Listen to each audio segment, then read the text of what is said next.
हमने पुराने नियम को छोड़ दिया, नए को यीशु मसीह के समय को ले लिया और पवित्र आत्मा के समय को छोड़ दिया, तो बाइबल हमें कभी भी समझ नहीं आएगी। अगर हमने पवित्र आत्मा के समय को और पिता को ले लिया, यीशु मसीह के समय को छोड़ दिया, फिर भी बाइबल हमें समझ नहीं आएगी। अगर कोई चाहता है कि हमारे बाइबल जहन में आ जाए, समझ में आ जाए कि प्रभु कहना क्या चाहता है, बताना क्या चाहता है, तो हमें जरूरत है कि प्रभु के आगे हम गिरें, प्रार्थना करें, विनती करें और प्रभु का धन्यवाद करें। आमीन। प्रभु का नाम मुबारक हो।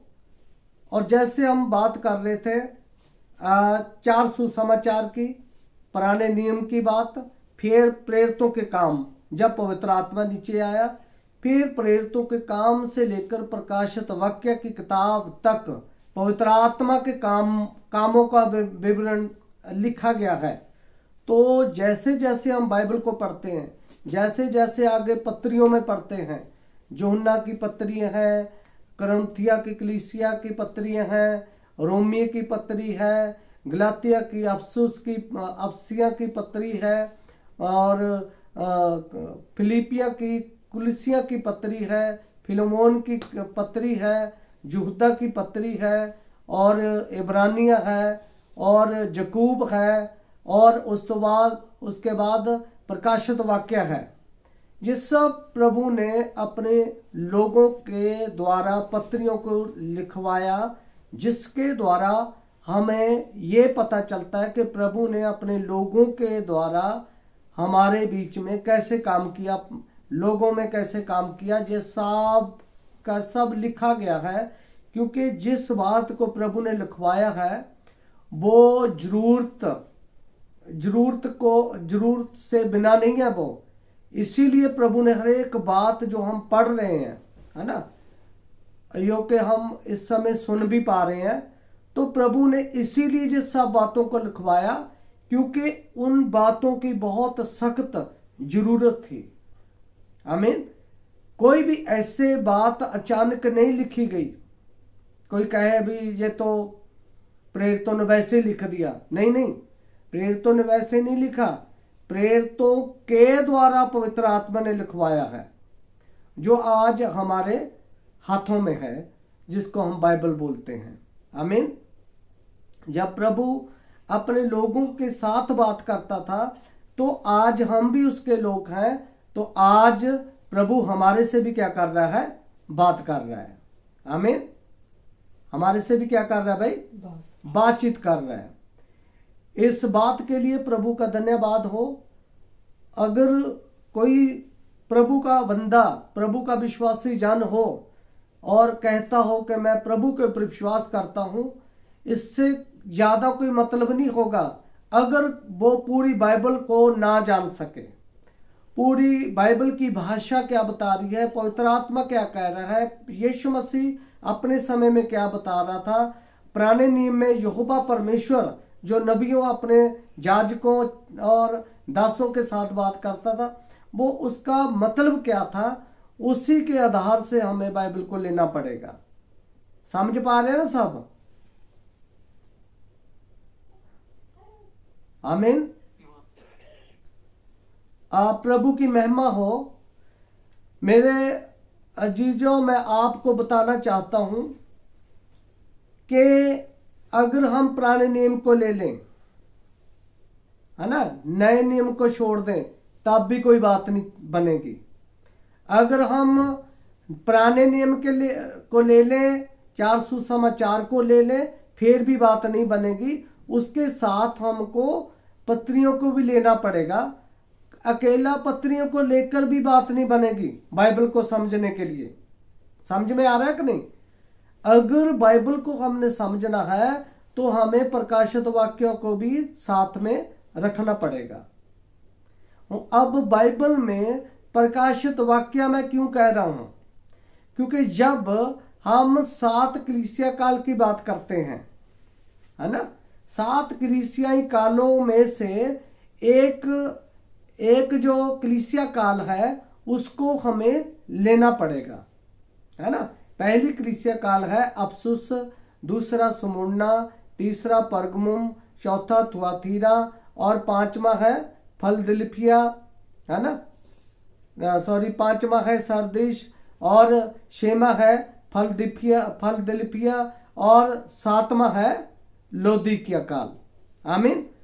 अब हमें ये कैसे पता चलेगा कि झूठे मसीह कौन है और झूठे भविष्यवक्ता कौन है? कल इसी बात के ऊपर हम बात कर रहे थे कि हमें बाइबल से हमें कैसे पता चलेगा कि प्रभु अपने लोगों के साथ बातें कैसे कर सकता है। क्योंकि हर एक बातों में से यह भी बात है कि प्रभु किसी को यह बताए कि झूठा नबी कौन है। प्रभु की बातों में से यह भी बात है कि प्रभु यह बात भी बताए कि सच्चा मसीही कौन है ना। इन बातों को हमें लेना पड़ेगा, है ना, सीखना पड़ेगा, प्रभु की महिमा करनी पड़ेगी, प्रभु के राज्य को हमें जानना पड़ेगा। भेदों में बाइबल लिखी गई, चिन्हों में बाइबल लिखी गई, ठीक है।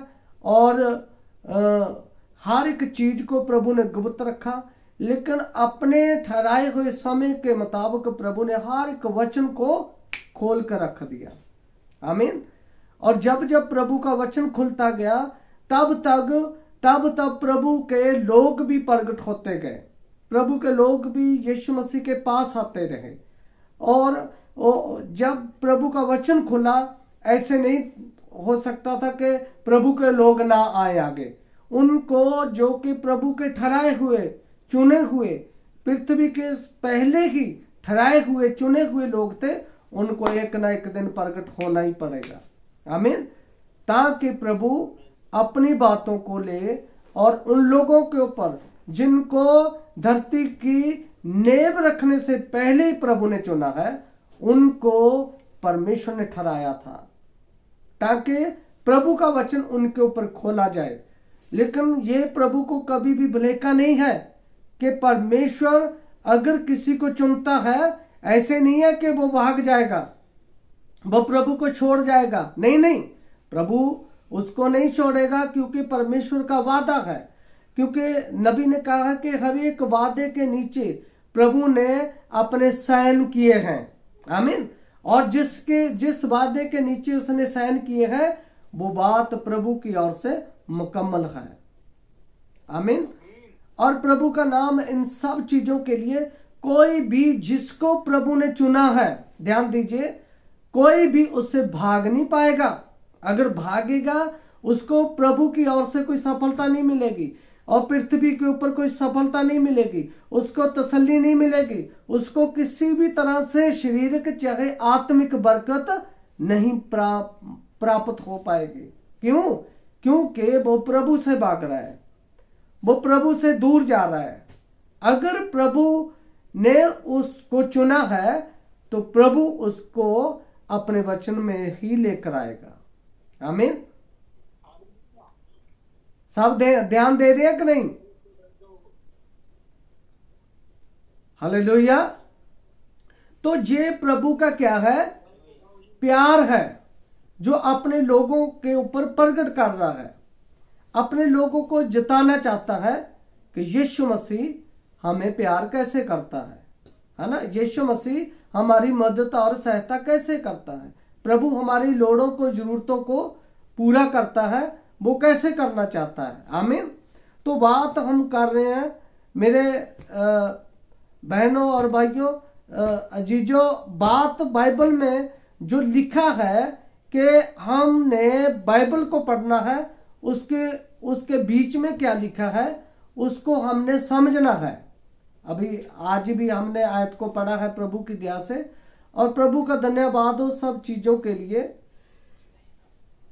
अब देखिए, मेरी बात ध्यान से सुने। जैसे हम बात कर रहे हैं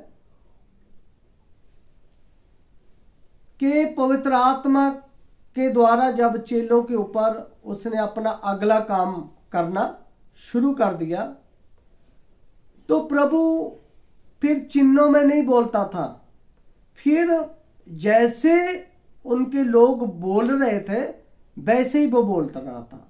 आमीन। उनके ऊपर चाहे वरदान आ रहे थे, चाहे प्रभु का अनुग्रह आ रहा था, चाहे प्रभु का वचन उनके ऊपर खुल रहा था, वचन का प्रकाशन आ रहा था, तो वो खुल रहा था। लेकिन ये जो खुला हुआ भी है, ये भी कोई इंसान किसी भी विश्वासी बहन भाई के लिए यानी कि सुखाला नहीं है इतना कि खुले हुए वचन को कोई ले सके। वो ही ले पाएगा जब वो ही वचन को खुले हुए को प्राप्त कर पाएगा, जब समझ पाएगा जो प्रभु का चुना हुआ होगा। और वो प्रभु के हर एक नियम को, प्रभु के हर एक वचन को वो पूरा करेगा। हमारा देह आत्मा प्राण, ठीक है, चाहे हम आनातानी जितना मर्जी करें किंतु परंतु करें, तर्क वितर्क करें, प्रभु के पास सामर्थ्य है। जिसको प्रभु ने धरती की नींव रखने से पहले किसी को चुना है ना, उसको वो लेकर आता है, उसको दोबारा फिर खड़ा कर देता है। हालेलुया। तो प्रभु के नाम को महिमा मिले। और जैसे हम बात कर रहे हैं उस बात के ऊपर आते हैं कि जैसे जो झूठे भविष्यद्वक्ता थे और झूठे नबी और झूठे मसीहत खड़ी हुई, ये कब से खड़ी हुई? हमें कैसे पता चलेगा? हमें इन बातों के बारे में कैसे पता चलेगा कि हम कैसे पता करें? तो उस बात को लेने के लिए, उस बात को पूरा सीखने के लिए हमें एक कलीसिया काल को लेना पड़ेगा बाइबल में से। और जो मैं ये बातें कर रहा हूं ना, जितने आप लोग सब हैं, पहले उनकी बाइबल पढ़ी होनी चाहिए।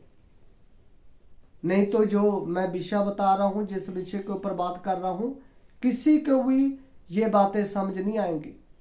समझ कैसे आएंगी? जब हम बाइबल को पढ़े हुए होंगे, हमने बाइबल को पढ़ा होगा। और समझ कैसे आएगा? जब किसी ने पवित्र आत्मा को प्राप्त किया होगा।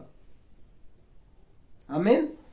तब जाकर बाइबल हमें समझ आएगी, है ना।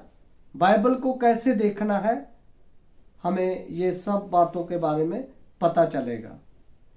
और अगली बात यह है कि अगर संत पौलुस, हम दोबारा शुरू करेंगे, अपडेट आ गई इसके ऊपर, दोबारा शुरू करेंगे 10 मिनट तक, तो आप बने रहना। तो लिंक डाल दिया जाएगा तुरंत ही। प्रभु आप लोगों को बरकत दे। और अगली बात जो मैं करना चाहता हूं वो यही है कि संत पौलुस क्यों आ रहा है बीच में।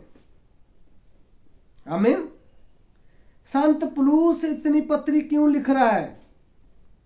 क्योंकि अगर प्रभु ने बाइबल की, है ना, प्रकाशित वाक्य की किताब हमारे हाथों में आनी थी, तो उसको समझने के लिए भी प्रभु ने हर एक कलीसिया काल को एक दूत दिया था।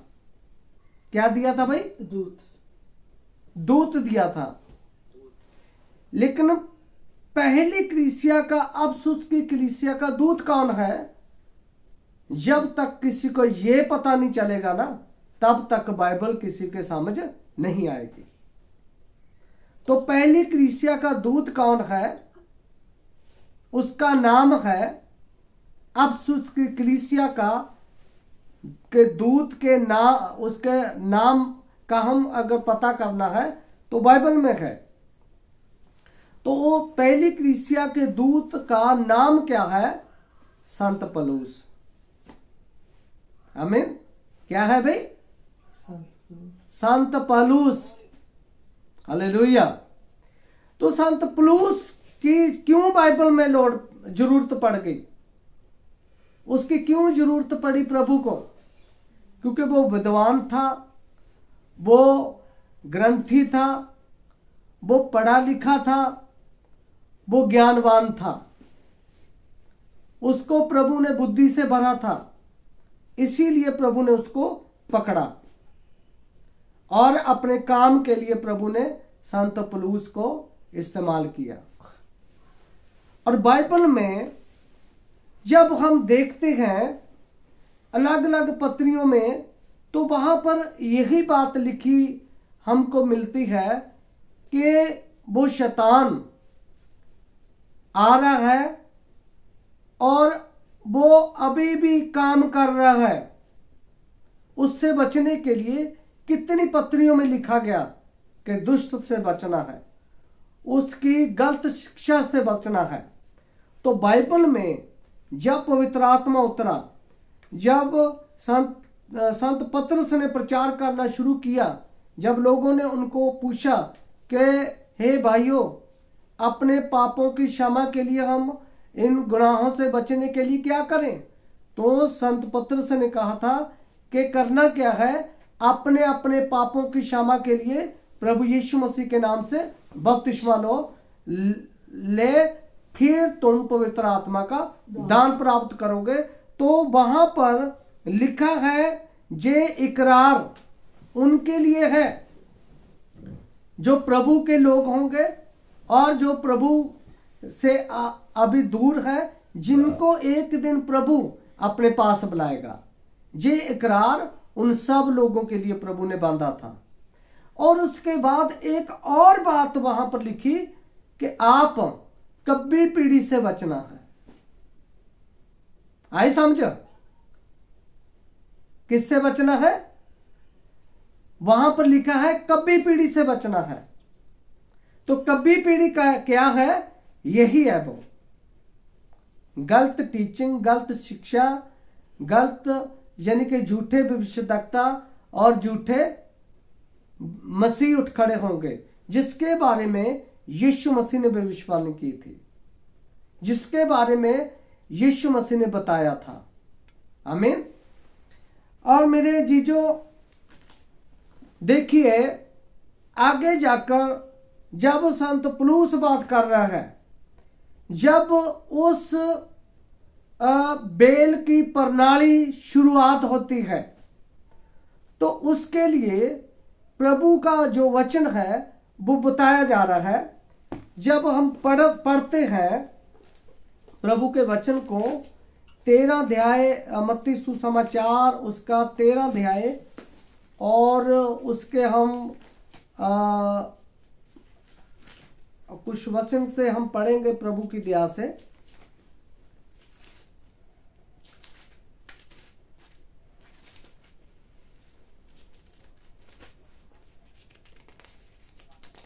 मत्ती सुसमाचार 13 अध्याय उसका हम पढ़ेंगे प्रभु की दया से।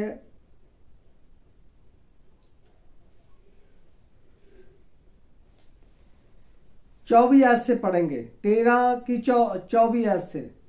यीशु ने उन्हें एक और दृष्टांत दिया, स्वर्ग का राज्य उस मनुष्य के समान है जिसने अपने खेत में अच्छा बीज बोया, पर जब लोग सो रहे थे तो उसका शत्रु आकर गेहूं के बीच जंगली बीज बोकर चला गया।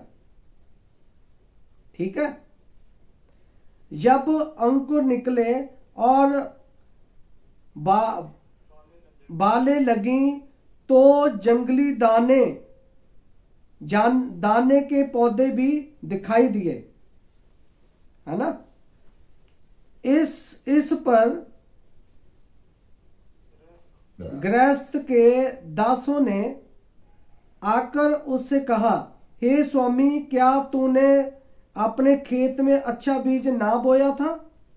फिर जंगली दाने के पौधे उसमें कहां से आए? तो उसने उनसे कहा, यह किसी शत्रु का काम है। दासों ने उनसे कहा, क्या तेरी इच्छा है कि हम जाकर उनको बटोर ले? उसने कहा, नहीं, ऐसा ना हो कि जंगली दाने के पौधे बटोरते हुए तुम उनके साथ गेहूं भी उखाड़ लो। कटनी तक दोनों को एक साथ बढ़ने दो, और कटनी के समय में काटने वालों से कहूंगा कि पहले जंगली दाने के पौधे बटोर कर जलाने के लिए उनके गट्ठे बांध लो, और गेहूं को मेरे खत्ते में इकट्ठा कर लो। आमीन। अब देखिए, बहुत लोगों का सवाल होता है। क्या सवाल होता है?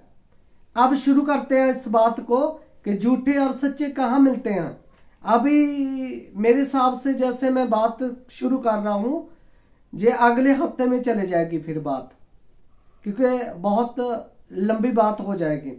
क्योंकि प्रभु की दया से जैसे आ रही है बात निकलकर, ये थोड़ा और गहराई में जाना पड़ेगा। आप मेरे साथ बने रहें प्रभु की दया से।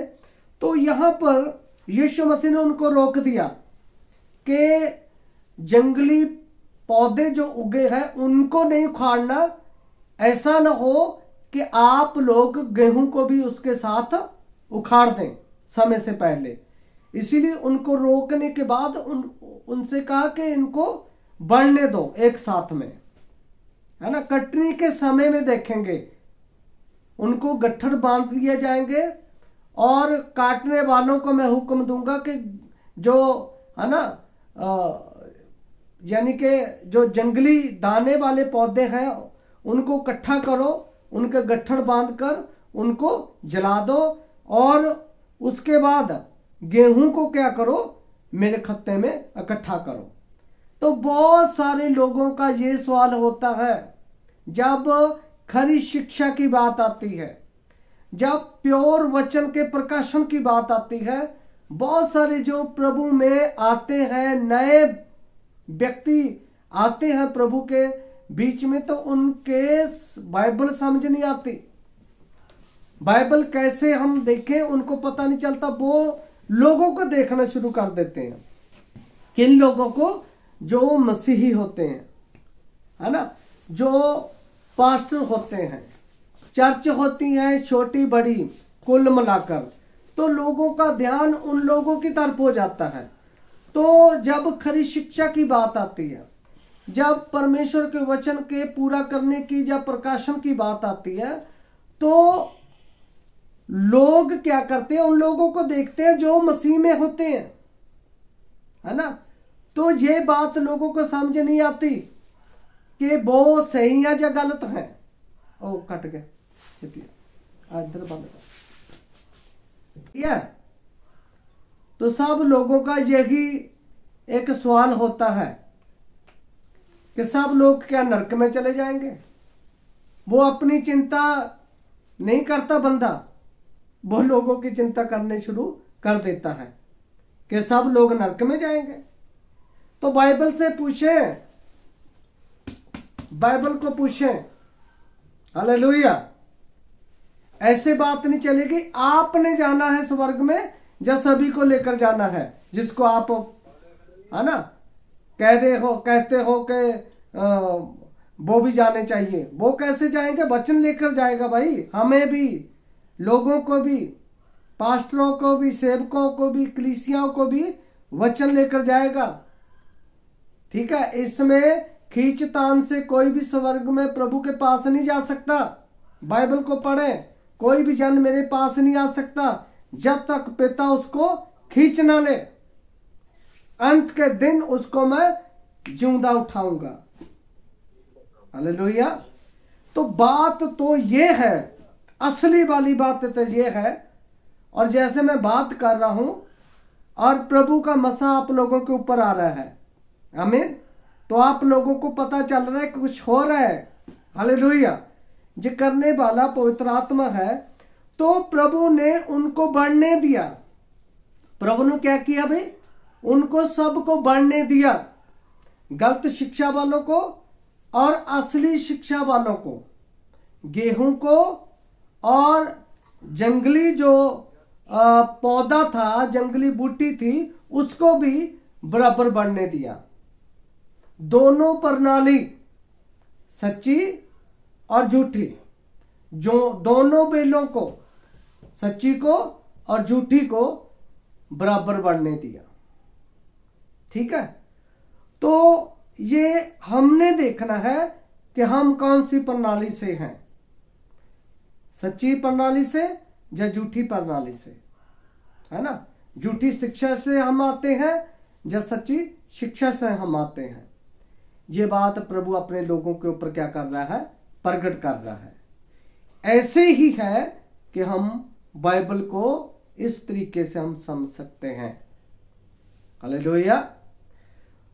तो ये दृष्टांत हमको लेना पड़ेगा, एक दृष्टांत को लेना पड़ेगा, क्योंकि दृष्टांत कितने हैं 13 अध्याय के मत्ती सुसमाचार में से 13 अध्याय के 7 दृष्टांत हैं और 7 ही कलीसिया काल है। एक एक कलीसिया काल को लेना पड़ेगा और एक एक दृष्टांत को लेना पड़ेगा, तब जाकर हमें परमेश्वर का वचन समझ आएगा। एक एक कलीसिया काल को लेना पड़ेगा, एक एक दृष्टांत को लेना पड़ेगा, एक एक कलीसिया काल के दूत को भी लेना पड़ेगा। और उसके साथ साथ सुनिए, 4 प्राणी है, पहला बब्बरशेर, दूसरा बैडका और तीसरा मनुष्य जैसा और चौथा है उड़ता हुआ उकाब। और 4 ही घोड़े हैं, पहला सफेद और दूसरा लाल, तीसरा काला और चौथा है पीला, भूरा या पीला, एक ही बात है। तो इन चीजों को भी लेना पड़ेगा साथ साथ में, क्योंकि एक कलीसिया काल, एक दूत, एक जंतु जिसे प्राणी मैं कह रहा हूं, और एक घोड़ा, ठीक है, और एक दृष्टांत, इस सब को साथ में लेना पड़ेगा। तब जाकर हमें क्या आएगी भाई, वचन की, बाइबल की समझ आएगी। कितनों को समझ आया? हालेलुया। कितने समझ रहे हैं? आमीन। तब जाकर हम कह सकते हैं कि हमें कोई बाइबल में कोई भलेखा नहीं है। तो लोग कहां से लेते हैं, लोग प्रचार कहां से करते हैं, लोग कैसे टीचिंग देते हैं? वो एक चीज को लेते हैं, 4 चीजों को छोड़ते हैं। तो बाइबल ऐसे संपूर्ण नहीं होती, ऐसे किसी को बाइबल समझ आएगी नहीं। कोई भी एक बात को खींच कर कहीं से वो लेकर जा सकता है, वो अलग बात है, लेकिन मेरे अजीजों, बाइबल कैसे समझ आएगी, इसके बारे में बहुत ज्यादा हमें गहराई में जानने की क्या है, जरूरत है। बोलिए आमीन। प्रभु के नाम को महिमा मिले। और अब सबको भी प्रभु बड़ी बरकत दे और आशीष दे, और प्रभु का नाम मुबारक हो, जिस प्रभु ने हमें इकट्ठा किया अपने लोगों में, अपने सुसमाचार को, अपने वचनों को सीखने के लिए। ये अचानक नहीं हुआ, क्योंकि बाइबल में हर एक चीज को लेना पड़ेगा। जब कोई गड़बड़ी आ जाए, जब कोई समस्या आ जाए कलीसिया में या बहन भाइयों में, तो बाइबल में लिखा है एक बिछड़ने का, अलग होने का समय है, और एक अलग हो गए जो है उनको इकट्ठा करने का समय है। हालेलुया। तो तब ये बाइबल हमें समझ आती है। आमीन। तो इससे प्रभु हमें बड़ी बरकत और आशीष देता है। प्रभु को महिमा मिले। हालेलुया। तो आप समझ पा रहे हैं मेरी बात को? एक एक दूत को जो कलीसिया को दिया गया, एक एक कलीसिया काल को, एक एक दूत को, एक प्राणी को, एक घोड़े को और एक दृष्टांत को बाइबल में से लेना पड़ेगा, क्योंकि ये सब चीजें इकट्ठी चलती हैं। क्या करती हैं भाई? इकट्ठी चलती है, तब जाकर हमें बाइबल की समझ आने लगेगी। ऐसे नहीं है कि उधर से ऐसे कर लिया, इधर से ऐसे जोड़ दिया, उधर से ऐसे जोड़कर चलो भी हो गया काम। ऐसे बात कभी जिंदगी में नहीं बनेगी।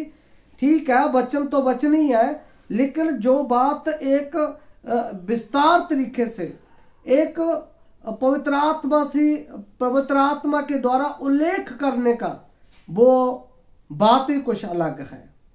आमीन। प्रभु के नाम को महिमा मिले। मेरे अजीजों, देखिए, प्रभु का नाम ऊंचा और मुबारक हो आप सब के लिए, और मेरे और आप लोगों के जीवन में प्रभु का नाम महिमा पाए। ऐसे है जो बाइबल हम समझ पाएंगे, लेकिन ये झूठे और सच्चे जब हम बात करते हैं, ये हमें असल में कहां से पता चलेगा? ये जो हम बात कर रहे हैं, पहले भी हमने ये बात की थी। हमने शक्ति बात से मत्ती 13 अध्याय से, मत्ती सुसमाचार 13 अध्याय की हमने 36 वचन को पढ़ा था। ठीक है। तब वह भीड़ को छोड़कर घर में आया और उसके चेलों ने उसके पास आकर कहा, खेत के जंगली दाने का दृष्टांत हमें समझा दे। उसने उनको उत्तर दिया, अच्छे बीज का बोने वाला मनुष्य का पुत्र है। खेत संसार है, अच्छा बीज राज्य की संतान है, और जंगली बीज दुष्ट की संतान है। ठीक है। जिस शत्रु ने उनको बोया वह शैतान है। कटनी जगत का अंत है और काटने वाला दूत है। आमीन। अंत जैसे जंगली दाने बटोरे जाते हैं और जलाए जाते हैं, वैसे ही जगत के अंत में होगा। आमीन। ये था परमेश्वर का वचन, जो शुरू में हमने बोला था ये बात। और जो अच्छे बीज है वो कौन है? वो राज्य के पुत्र हैं, है ना। जो जंगली बीज है वो कौन है? वो दुष्ट के पुत्र हैं। हालेलुया। और ये दुष्ट के पुत्र कौन है और ये राज्य के पुत्र कौन है? इन बातों का कैसे पता चलेगा? ये बात समझनी चाहिए कि नहीं? है ना। नहीं तो हमारा जहन जो है, हमारा माइंड जो है, वो घूम जाएगा। हमें पता ही नहीं चलेगा कि कैसे प्रभु का कार्य हो रहा है, हमारे बीच में पवित्र आत्मा कैसे काम कर रहा है। तो इस बात को लेकर हम फिर अगले हफ्ते बात करने के लिए जा रहे हैं। आप सीखने के लिए तैयार हैं? हालेलुया। तो प्रभु का नाम महिमा पाए। और मैं आप लोगों को कहना चाहता हूं कि अकेला हम सीखने के पीछे ना चलें, या इकट्ठा करने के ऊपर विश्वास ना करें, बल्कि प्रभु के कुछ पड़ाव है जो आप लोगों के जीवन में होने चाहिए, जिसकी मांग वचन करता है। बाइबल में लिखा है, सब चेलों को प्रभु ने सुसमाचार सुनाने के लिए कोने कोने में भेजा, जगत में भेजा और कौमों में भेजा। कहा, इधर ध्यान दें, और कहा प्रभु ने कि तुम उनको जाकर सुसमाचार सुनाओ। जो विश्वास करे वह क्या करे भाई? बपतिस्मा ले, तब बचाया जाएगा। अकेला शिक्षा लेने से बचा नहीं होगा। शिक्षा जिस चीज की दी जा रही है उसके बीच भी हमें होना बहुत ही, क्या बोलिए, जरूरी है। तब जाकर हमारी जिंदगी में प्रभु का कार्य दिखेगा। हम प्रभु को अपनी जिंदगी में देख पाएंगे। नहीं तो बाहर दिखेगा, हमारे अंदर नहीं दिखेगा। जो बाहर दिख रहा है, कानों से हम सुन रहे हैं, सीख पा रहे हैं, वो हमारे अंदर भी हो जाए काम प्रभु का। हमने बाहरी तौर से काम नहीं करवाना। प्रभु का जो काम है, उसका काम करने का तरीका है हमारे भीतर भी, बोलिए, होना जरूरी है। हालेलुया। उसके अंग, उसकी बॉडी का अंग भी बनना क्या है, बोलिए, जरूरी है। तो ये बात तो पवित्र आत्मा है जो लोगों को पकड़ेगा, अपनी ओर खींचेगा, उनको वचन के ऊपर लेकर आएगा। आमीन। ताकि हर एक मनुष्य, बाइबल में लिखा है, सिद्ध और संपूर्ण हो सके। प्रभु के नाम की महिमा हो। क्योंकि सिद्ध और संपूर्ण एक ही चीज है, वो है परमेश्वर के मुंह से निकला हुआ वचन। जब मुंह से निकला हुआ वचन किसी के जिंदगी में पूरा होगा तो तब वो संपूर्ण होगा। नहीं तो बंदा आज भी अधूरा है और कल भी क्या है, अधूरा है। ऐसे कभी भी जिंदगी में बात नहीं बनेगी। ऐसे तो बात ये तो होगा कि हम सुनने से वचन का टेस्ट ले रहे हैं, है ना, हमें टेस्ट आ रहा है, हमें सुनने से अच्छा तो लग रहा है, लेकिन उसके बीच में कैसे जाना है, उसको संपूर्ण कैसे करवाना है, उसके भीतर कैसे जाना है, वचन को भीतर कैसे आने देना है, इन बातों को भी लेना बहुत ही क्या है, बोलिए, जरूरी है। आमीन। प्रभु का नाम महिमा पाए। इसीलिए हमारे पास ये वचन है और इन चीजों को लेकर आगे बढ़ना पड़ेगा। फिर हमें बाइबल क्या आएगी, बोलिए, समझ आएगी। यही हमारा क्या है, विषय है। आप सबको जय मसीह की। प्रभु बरकत दे। और आओ हम प्रार्थना करते हैं। प्यारे प्रभु, तेरा धन्यवाद करते